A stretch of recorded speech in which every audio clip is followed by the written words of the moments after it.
PMI doesn't ask if you can write a project plan. It asks whether you can prove the plan you already have is still worth running. This is process domain task 1.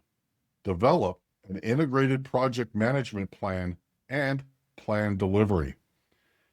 It's the anchor task for the entire process domain, the domain worth 41% of your exam, which is the single largest piece of the test. And it's not a document you build in week 1 and file it away. Here's what PMI associates with this task: assessing the project's complexity and magnitude, recommending the right development approach. Is it predictive, agile, or hybrid? Creating the actual integrated plan, estimating work effort and resources, and then, this is the part people forget, continuously reassessing whether the plan still delivers business value and maintaining it as things change. Notice what's missing from that list. Things like build a Gantt chart. PMI isn't testing document creation. It's testing ongoing judgment about whether a plan is still valid. This also means deciding what information the project actually needs, how the work should be executed, and what data you'll use to determine whether the plan is still working. A plan is only integrated if the decision system around it is integrated as well. There's 3 traps to watch for here. Trap 1, treating this task as write the plan instead of maintain the plan. PMI explicitly includes both creating the plan and maintaining it as conditions change. Trap 2, assuming a hybrid or agile approach means you skip integration altogether. You don't. You tailor it. You don't abandon it. Trap 3, waiting for a formal change request before reassessing the plan. You may need approval before changing an approved baseline, but you shouldn't wait for approval to investigate gaps, dependencies, assumptions, or lost business value.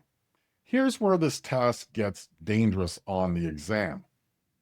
PMI can hand you a project that looks perfectly on schedule and on budget and still be steering you straight into a wall.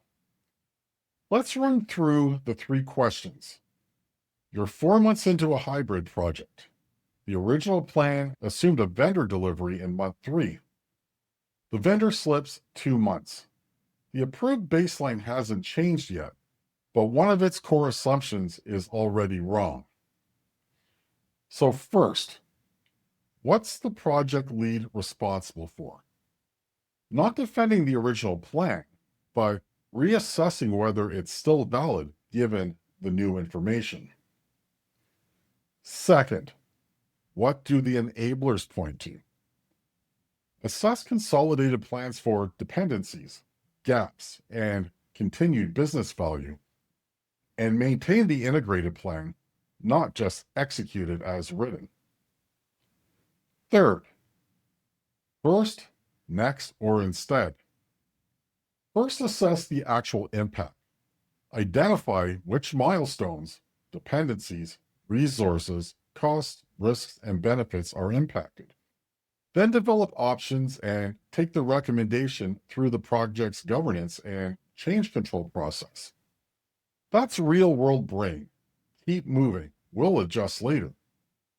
PMI brain reassesses the plan the moment a critical assumption breaks, then updates the appropriate planning information through the correct governance process.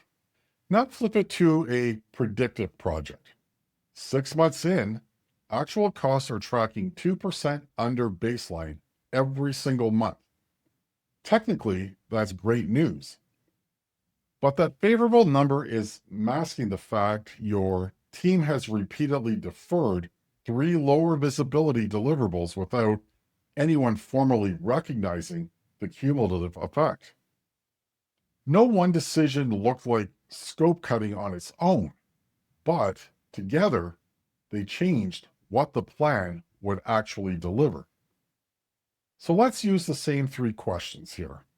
The project lead is responsible for whether the integrated plan is still delivering what was promised, not hitting a cost target. The enablers point to assessing consolidated plans for gaps and continued business value. A healthy looking budget doesn't automatically mean a healthy plan. And the first move is reconciling the actual deliverable list against the baseline scope, not celebrating a favorable variance that's hiding a problem. One important distinction here, because PMI tests it directly. A plan that changes isn't automatically a failing plan. If a vendor slips or new data shifts an estimate, the answer isn't defending the original baseline at all costs. It's formally reassessing and, where justified, rebaselining the plan with stakeholder agreement. Drift is uncontrollable deviation. Replanning is deliberate. Governed response to new information. The exam wants you to know which one you're looking at. This is the kind of judgment weeks 3 and 4 of the 4E PMP Accelerator are built around.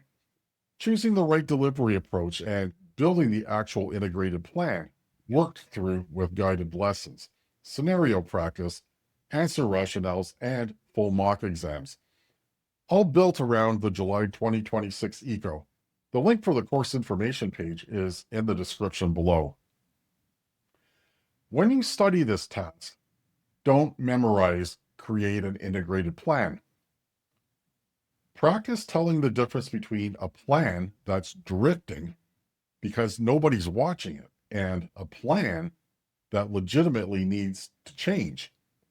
That distinction is where the actual exam question turns. That's process domain task 1, and that's week 1 of the masterclass done.